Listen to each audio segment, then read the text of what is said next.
Welcome, ladies and gentlemen. I am Diti Mehta, your host for today, presenting the remarkable Miss Madhura Samarth, an outstanding entrepreneur and a visionary founder of Ripple Animation and Media. Her creative brilliance knows no bound as she ventures into the expansive field of video marketing.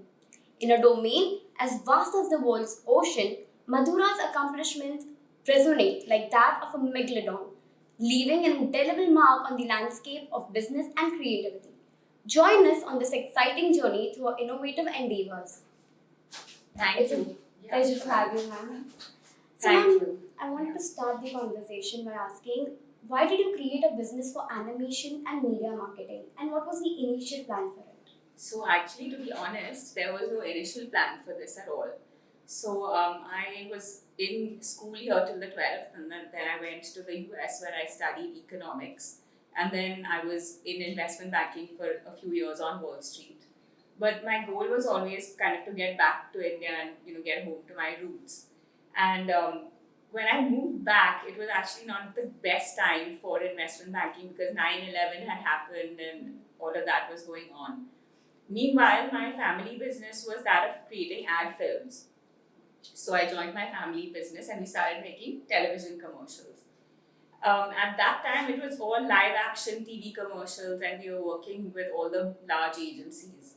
And then, I don't know, maybe about 15, 16 years ago, we realized that digital was sort of coming up, but none of the agencies were really taking it seriously. They were still very focused on television and the big budget commercials. And when we spoke to them and said, should we do something for digital? They said, no, why should we do a small film when we can have people spend 30, 40, 50 lakhs a crore on a commercial? Why should we do something for less?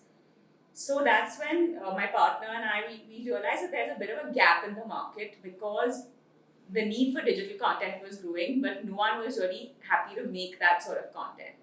So we started going directly to customers, to corporates. So instead of the agencies, we started talking to companies. So we really hustle, like we go to conferences and like go up to people and because they have their name tags and see, okay, who should we go now talk to? And we talk to people, we collect their business cards and then we email them, we'll call them, and then we sort of started getting a little bit of work, and that's how it slowly grew. And then there were a lot of tailwinds later. So for example, everyone started getting onto digital marketing, people started corporates needed more and more videos. TV was important, but becoming slowly less important. A lot of smaller companies that could never afford television were able to get into to digital, and so that was the genesis of Ripple. That's so great. That was one of a hustle. Ma'am, what unique perspective does your company bring to the industry according to you? So we're very, very focused on, I would say, business to business communication. One thing that we do really well, and that is a lot to do with the fact that both my partner and I were investment bankers originally, is that we can understand businesses extremely well. So we are able to understand the business, able to write a script based. Our company is now trained to write scripts based on, that business. Complicated stuff like networking and different sorts of tech things and banking related products. So how do you make a script that's dry interesting? So we can do that, and then we can do that in 1 to 2 minutes. We can visualize that really well. So we have that down to a science. We have an entire process. It's a 7-step process, which is completely approval based, which helps us give the client exactly what they want at the end of the process. Ma'am, you just mentioned a 7-step process. Yeah. Would you like to elaborate a bit on it? Yeah, so first we will give the client a briefing document. So they fill out a brief so that we know that we're on the same page. So that briefing document will include things like who's your target audience, what is the message you want to give them, how do they think, what's the tone we should use, what is your what are your brand guidelines. So just get every piece of information we can about the product, the audience, and the messaging. Then we have a call with the client just to get another brief directly from them. And then we come up with concepts. So once they choose the concept, then we script it. Once we script it, then again, it'll go back and forth a couple of times. They can make comments, they can track changes and send things back to us. Once that's completely done, we will visualize the document. So, for example, for the first 2 lines, this is what we're going to have in terms of the visuals. So, we'll describe what's going to happen. Once that's done, we'll give them a couple of still frames of different art styles and so forth so that they can choose. The art styles will be based on the story they want to tell as well as on their brand guidelines and all of that. Once they choose that, then we give them a whole PowerPoint presentation with the entire film in still format, with every single line of the voiceover and a description of what's going to happen in the scene. So think of that as the film in still format. Then that will go back and forth a couple of times, and then we will give them options to choose a voiceover. We have different accents, whatever they need. We'll give them many people from the accent that they want. They can choose the accent. We'll have that recorded in a studio. We will then animate that PowerPoint presentation to that voiceover, add background stock music and sound effects, and the film is done. So the process is such that you don't move to the next step till you get an approval from every key stakeholder on the client side. So there's no disappointment at the end and they get exactly what they want. That's so great, ma'am. One thing I learned is that it's very important to understand the client you're working with. But ma'am, when you talk about clients, it can be a young entrepreneur or a middle-aged businessman who wants to grow the business. Yes. So how do you handle different age groups and demographics while delivering your content? So the process never changes.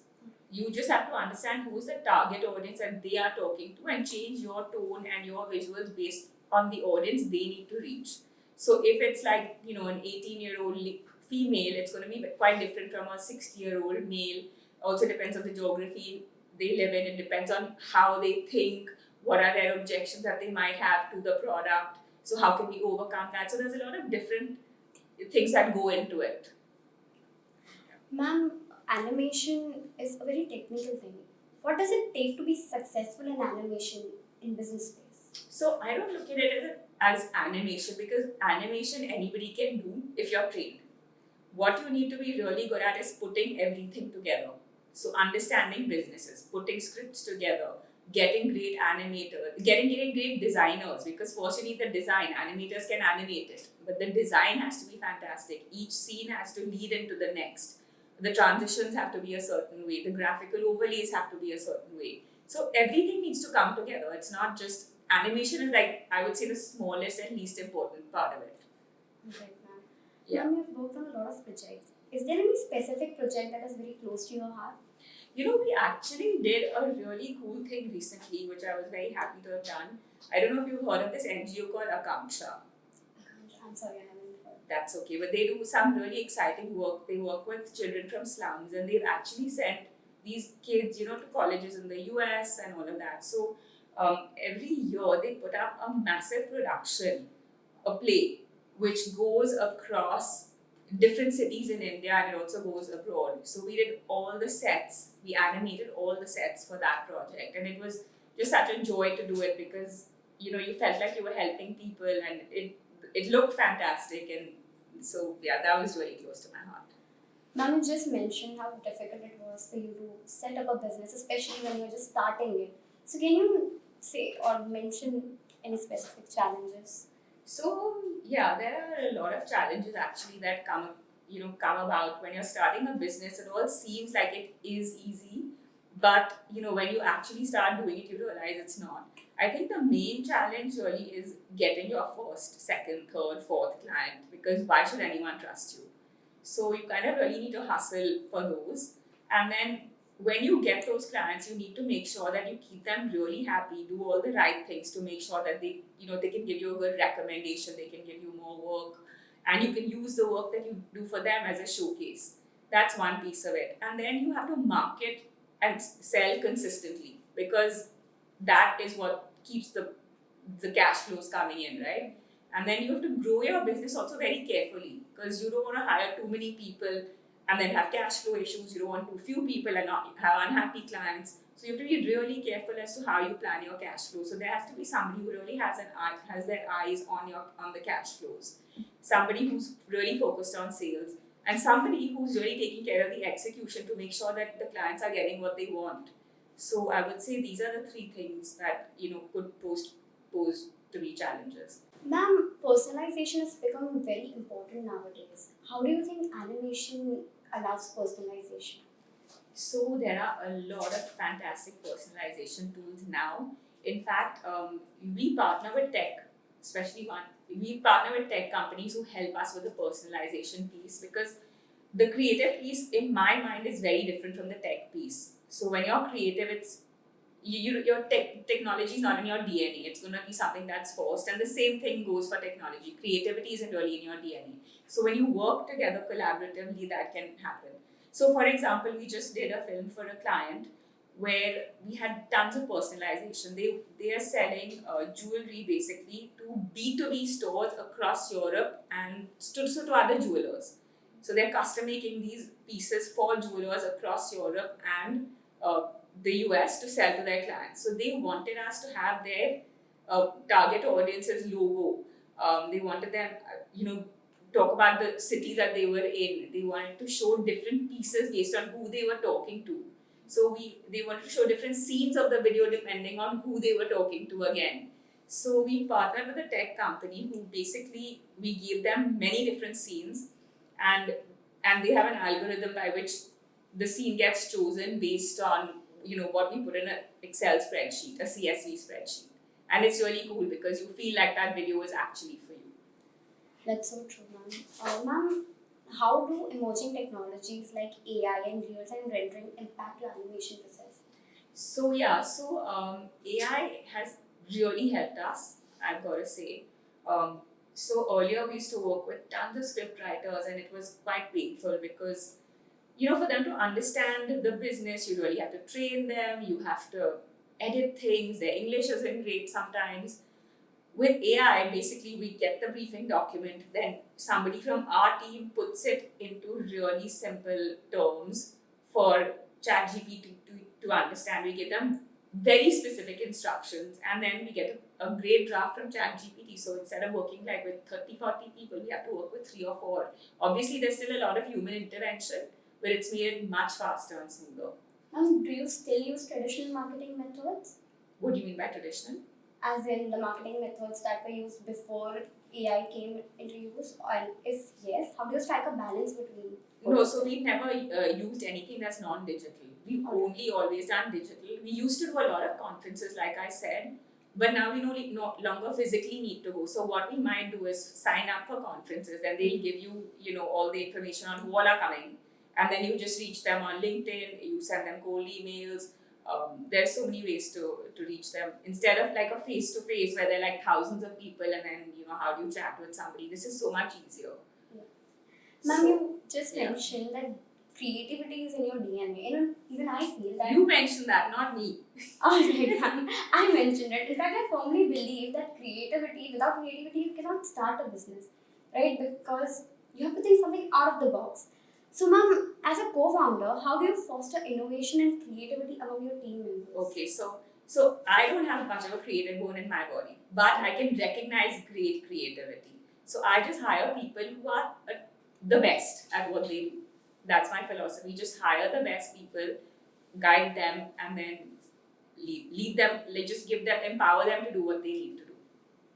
Right, ma'am. Ma'am, any future ventures that you would like to go into and build? We're really very focused on what we do, and I feel that to talk about a future venture, I'd first have to not be doing Ripple. So I really want to focus on growing and building Ripple rather than thinking about. I want to stay relevant where Ripple is concerned rather than think about the future of other things. Alright, ma'am.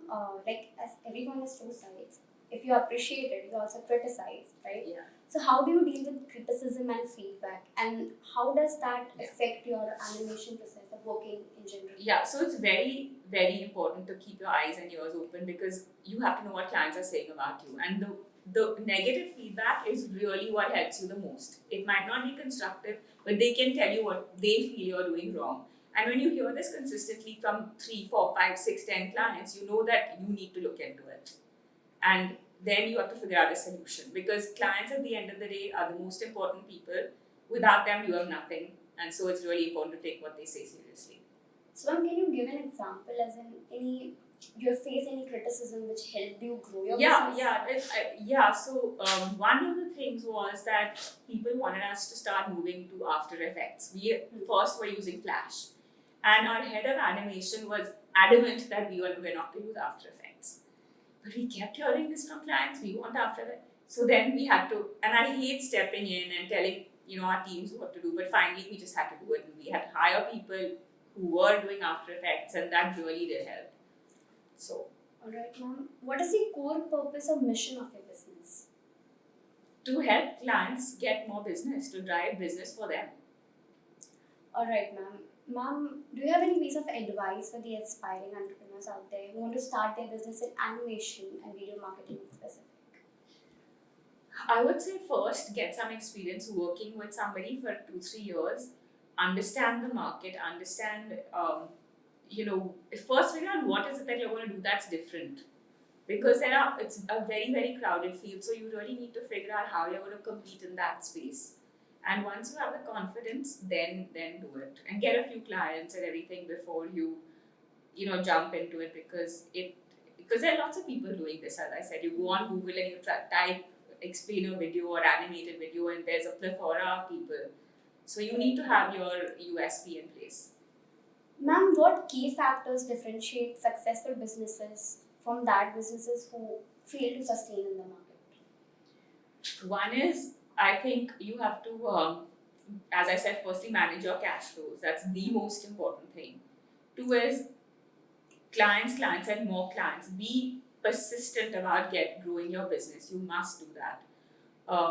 3 is make sure that your product is always leaps and bounds better than everybody else out there. And make sure that your price works. Don't either underprice yourself or overprice yourself, and then don't try to be everything to everybody. Be that one thing that you're the best at, because don't say, I do 360-degree marketing, because the whole world does it. Okay. And then you're competing with everybody. But why should somebody come to you? So that needs to be there. Ma'am, can you discuss any notable projects that your company has worked and the impact that it has had? Yeah, so actually there was a company called Zycus that we must have done about 20 videos for. They were looking to make these videos for different, so they have lots of products. They work across the US and Europe mainly, and all the products in the tech space. The problem though is that they have to talk to various stakeholders in large enterprises. So sometimes they talk to accounts, sometimes they talk to procurement, sometimes they talk to marketing. And so you have to create different videos for different products for different target audiences. So they were trying to get these made with many different partners, and it was taking them too long. They couldn't get anything that was just right. And especially if you're talking to the US and Europe, you need to understand, how they think, how you need to talk to them, and so forth. So that's when we started working with them, and we created, I think it was 18 videos for them in 3 or 4 months. And what they did was they used these videos on their landing pages. So they were running ads for each product. For each ad, they had a separate landing page. And when they started putting our videos on these landing pages, their conversion rates went up by 30%. By conversion rates, I mean form fills, which turns out to be quite a big deal, because that means more leads for the sales team. And they grew their business quite a bit thanks to these videos. Alright, ma'am. Ma'am, how does Triple Animation ensure that the video content is not only informative but also creative in order to increase the consumption? Yeah, so as I had said, the design piece of it is really important. So you need to make sure that you design the video in an aesthetic way. And it all depends on the tone you're using, right? So if it's a humorous video, you need to have characters and situations and scenes that depict that. If it's a more serious, expertise-driven video, again, the aesthetics need to be good, but they can't be frivolous. So it all depends on how your design team looks at the script and what they come up with. Then the second thing you can do is make sure that each scene leads beautifully into the next scene. So that the sequencing is good. Thirdly, it's the transitions. Fourthly, it's over how are you designing the icons? How are you doing the super overlays? Are you putting any other elements in that scene? So there's so many things that go into it, but I would say if you had to look at the big picture, it would be design and continuation from scene to scene. That's how you make sure that it's creatively good. Alright, ma'am. You are also an angel investor in 80 plus companies. Yeah. So, ma'am, what patterns or traits do you observe in successful startups that you would like to use? I think one is definitely the resilience of the founders, and in many ways, just how hungry they are. Because sometimes people have, the most impeccable backgrounds, but they're just not hungry enough. They give up too quickly. So I think that one of the traits is that it has to be somebody who really wants to succeed in the face of diversity. Secondly, it has to be a growing market, growing exponentially, and they need to be either leaders in the space or have the potential to be leaders in that space. Um, Thirdly, then obviously their product has to be differentiated. So those are basically the three things. And of course, the most important thing is that they have to be honest, and their reference checks have to check out. That's because everyone goes through hard times, but how do you deal with those hard times, and how transparent are you? How do you come out of those hard times? That's important. So I feel that that's what's really we've seen made the companies that are successful. Smart is very important to be honest above all. Yeah, above all, people understand. Everyone has a hard time, but you have to come out there and say it. This is what's happened. We want to tell you the truth, and now this is what we're doing to mitigate the risks and to move forward. So it's more about consistency, perseverance. Yeah, perseverance. Yeah. So, ma'am, as a woman, how difficult it is for women to start a business according to you? So I don't look at it as a woman or a man. You have to have that drive. You have to have the persistence, and it doesn't matter what other people think about you. If you have something good to offer to the world, people recognize it. Doesn't matter if you're a man or woman. In India, of course, there is a bit of a feeling like, okay, especially if you're young, that's more difficult. And I did face that in the beginning. So my partner and I used to go to meetings, and I was probably the only woman in the room then, right? And the men would only talk to him. And then I'd say just something insightful, and that would draw the attention back to me. There's never any point I feel in sort of trying to assert yourself as a woman, because that doesn't work. You can get what you want by being the best at what you do. So I think we all need to strive to be the best at what we do, and then it really doesn't matter if you're a man or a woman. Alright, ma'am. So, as a woman, have you ever felt overshadowed or looked down upon, even when you're trying to give your best? I don't really care, because I feel it's their loss, not mine. That's a great answer. So, ma'am, why did you choose animation for creating marketing videos? So that's actually a great question. So as I told you, when we first started, people were making TV commercials for which you need live locations or you need a set, expensive, for which you need characters, for which you need casting agents, for which you need makeup, you need wardrobe, you need lights, you need equipment. So you need like a whole host of things, which makes it basically unaffordable for mid-size and smaller businesses. And also what was happening was digital was such a space that it didn't, it's not like a TV commercial where you make that one or two TV commercials and play it for the whole year. In digital, you need snackable content, which is quick and easy and not madly expensive. So with animation, the beauty of it is it's engaging, and you can keep the costs under control. You don't have to worry about how many scenes you have. You don't have to worry about how many characters you have. You can tell your story how you want to tell it. And you can create an animated world which is not a real world. So crazy things can happen in an animated world. So it's a great option to live action shoots. So it's more budget friendly, and then you can even and play creative. with it. Yeah, you can play with it, and you can do so many out of the box things which you can't always do if you don't have a huge budget for live action. So, ma'am, in this fast-paced world, we all are moving at a very fast pace. Especially for a woman, how do you successfully establish balance between work and family life?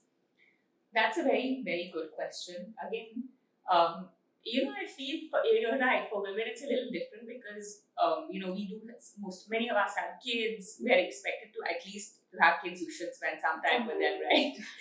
So. And when you work, it's not that easy. So what you need to do, what I did, is I compartmentalized everything. So for example, first thing is you wake up really early. So you wake up at 5. Then I do whatever I need to do in terms of my yoga I do, and you have to be fit, because without fitness and energy, you have nothing. So that's very important. You have to stay fit so you have the energy to do whatever else you want to do. So you have to work that into your routine in the morning. then I would wake up my kids, spend time with them, getting them to school and stuff, and then start working at around 9:30. 9:30 to 5, one works, and come hell or high water, I like to leave at 5. Because nothing is so important that it can't wait till tomorrow. And your kids are going to grow up, they're not going to need you after a certain time. So it's very important that you spend that time with them. And from that 9:30 to 5, you can't be thinking about what's happening at home, which means you need a very strong support system at home. So you have to either have staff and a family member who overseeing, that. So I always had my mother I'd send my kids to her, and I'd send a maid with the kids so that she could look after them. So my mind was free. Yeah. And so from 5 to 8, 9, you're with your kids. So, you have that time where you sort of make that, you have to do that because, clients will call you at 10 o'clock at night, but you have to have the resilience to say, hey, I'll talk to you tomorrow. And if your work is good, they wait till tomorrow. There's no emergency that can't wait unless they tell you, look, there's a deadline. You have to give me this by such and such date. At which point you keep that, those hours for the client because you know that they have an issue and you have to get back to them, or you depute someone to do it. You have to make sure that you can meet those deadlines. It's like all about planning it and sticking to the plan and making others realize as well that your time is as important as So look, over time in the beginning you do have to bend a little to what clients are saying, but finally you have to be able to say no, because if you can't say no, then you are going to stretch yourself too thin. You're not going to like what you do anymore. You're going to be scattered. So it's just much better to be able to say, hey, I'll talk to you in the morning, or can we speak at such and such time? And they are also people. They also have lives. They are very happy to do the same. So in fact, this was a big argument I had with my co-founder, who was like, hey, we have to be there at whatever time, 7, 8 o'clock, till 8 o'clock we should be available. And I said, I don't think it makes a difference. Let's try it for 2 months. We tried it for 2 months and it worked. We didn't have to kill ourselves, for those 3 hours, constantly when you're on your phone, your kids are, trying to get your attention. It doesn't work. So you must have that separation, I feel, between your work life, your fitness life and your business life. Every part of life has its own importance. Yeah. And none can be neglected because you're going to fall short somewhere at the end of the day. And then at the end, you'll be like pumped up with all of it. Yeah. And the best part is when the kids grow up, like when they're like past a certain age, they don't need you as much anymore, and then you miss that time. So it's important not to miss that time. So ma'am, any offerings that you have for smaller businesses to make them more affordable? Yeah, so right now we work with a lot of the very large enterprises. So all the banks, financial institutions, funded companies, tech companies and all of that, because our videos are very customized. So every single scene is custom created based on the script that we write. A lot of smaller companies were approaching us who just didn't have the budgets for that. So we created an offering called Ripple Animation Lite, where we've created these ready-made templates, which we don't expect anyone else to edit. We edit it for the client. So for example, it will say, enter the problem statement. And the client can tell us, okay, this is the problem statement. Then it will say, okay, present your solution. Then you put in the logo and the solution, key benefits, and the story is already told. So the video is made with a story already. So all you have to do is input the text, and you can change the colors, you can add company logos, you can upload screenshots, you can upload screen grabs, and we do it all for the client at a much cheaper price than custom-made videos. But they still look customized because we customize them a lot. Alright ma'am, so what were the initial challenges that you faced when you were building small businesses, and how that experience helped you to build Ripple? So we've had a lot of failures actually. And the failures actually teach you a lot because that's where you really learn where you went wrong, and it's important to learn from your mistakes. So we started, so I told you when 9/11 happened, we sort of were trying to raise a small angel fund, and this was way back when literally there was no angel funds in India.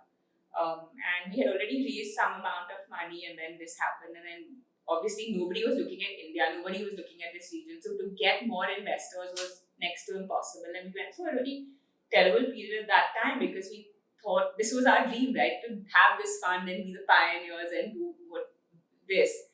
And then, you just have to look at what is possible. When one door shuts, you have to figure out what are the other opportunities. And so I was lucky enough to be able to, join my dad's business, which at that time was pretty much dying. And then we sort of rejuvenated it, did a joint venture with the WPP group to make TV commercials for their agencies. And then from that came this whole animation thing. So it was sort of a journey. I think you just have to go through it and always persevere and know that something new is going to come up as long as you don't give up. So it's all about not giving up and sticking to what you believe in. What you believe in, yeah. All right, ma'am. So you mentioned that you were an investment banker. You are still an investment banker. So why did you decide to start your own business? So I knew quite early on when I was working in New York that I did not want to be working for somebody, because when you're working for somebody, your time is never your own. The hours were really, really long. So, like you wake up and get to work at like 8 and you're working till 9, 10. And those days we had pagers. So your pager had to be on all the time. It just wasn't something I saw myself doing long term.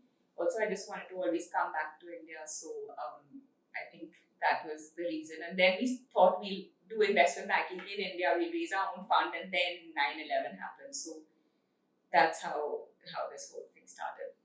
Now, what is your plan for effective marketing and customer acquisition? Yeah, so you have to, so it's all math, right? So the more leads you have, the more likely you are to convert those and the more likely you are to grow your business. So we do a lot of cold emailing, but very personalized cold emailing. We know who our target audience is, so we target people in marketing departments of basically large enterprises and mid-sized enterprises. We send separate sorts of emails to all of them. We, in every email, we refer to their designation, we use their name, we use their company name. And depending on who we're sending the emails to, even the body of the emails are different. So it looks quite customized when it gets to them. You have to make sure you have a great subject line, which makes them open your emails. You have to monitor your campaigns on a daily basis, because those campaigns, things change very quickly. So suddenly you find that something that was working after 3 months, maybe that's not working so much. So you have to A/B test, everything. And one tip about A/B testing is when you first start sending out these campaigns, you should have vastly two different, the body should be different, the headline, everything should be different. Figure out which one's working much better, and then start A/B testing one element at a time. So maybe change the subject line. See, does your open rate increase? Then change something in the body of the message. See, does your conversion rate increase? And keep testing like that till you get to a good rate. And then, as I said, it's all math. So you have to just keep increasing the numbers and make sure that you have a really good sales team who closes the leads that come to them, close them very quickly. So as soon as somebody responds, you should try and have somebody get back to them. Make sure your pricing is right. Make sure your follow-ups happen. So yeah, that's the important thing. Ma'am, you mentioned about how important cash flow is at the beginning. So ma'am, how do you plan to maintain a positive cash flow and financial stability? Yeah, so we have one person who is only focused on basically making sure receivables happen on time. So we keep calling clients to make sure that they pay us on time. Secondly, we don't start work unless we have a 50% advance. Then at every stage, so the scripting stage, we get another advance. Once the PowerPoint presentation goes out, we get another advance. At the end of the film, we don't release the film without our watermark until we get paid. So you have to just make sure that people pay, otherwise they can drag you on forever, and your only leverage is the film. So you have to make sure that your watermark is on that film until they pay you. And you have to manage your outgoings also. So you have to have, make sure that you can delay your payments as much as possible, so that your cash flows are always positive. So and feel free to cut back whenever you want. Like you have to cut costs sometimes, because you have to just take that call and do it, because you don't want to get into a hole. Alright, ma'am. Do you select any voice actors to your ads? Yeah, so actually we have a whole roster of different accents, and so these are people that we've worked with for like 5 or 6 years. We pick the best ones, and we know people who have a really good quality of just the way that they emote, as well as how quickly they give us the film, and we worked with them for years, and that's how we found them. Ma'am, what measures are in place for continuous innovation and adaptation to market changes? So we actually have some people in our team who are every month, 2 months, 3 months, we're always looking into what's new. We talk to clients to see what they're looking at, what's new for them, and then we sort of research on that and see how we can help them close those gaps. So it's really important to not spend all your time just implementing and doing, but also to see what's ahead and future-proof yourself so that you're always in line with the technology. So like I told you, when we were stuck on Flash and everyone was doing After Effects, that was a blind spot that the head of animation had. So you have to keep pushing people to look at new things, even if they're afraid of the new things, because that's the future. Ma'am, how do you approach branding to create a distinctive identity in the animation world? So in terms of our branding, we brand wherever we possibly can. So all the emailers we send out, LinkedIn we're active on somewhat. We don't actually go onto any other channels because that's not where our target audience is, and we really want to spend time focused on where our target audience is. Whenever we send a script, it goes on our letterhead. Whenever we send a PowerPoint presentation, we have a template with the Ripple letterhead. I mean, it's a Ripple template, so it's constantly on top of mind. When we send a newsletter, we brand over there. We've sponsored a few things, so of course, branding happens there as well. As we conclude this episode, I would like to express my heartfelt gratitude to Ms. Madhura Samarth for sharing incredible advices and experiences with us. We have had the privilege of gaining a deep understanding of the creative mind behind triple animation and media. If you found this conversation as captivating as we have, make sure to like, share, and subscribe our YouTube channel. Keep an eye out on the upcoming episodes featuring influential voices like Ms. Madhura Samarth. Until then, we would appreciate your continued support to our podcast community. Thank you.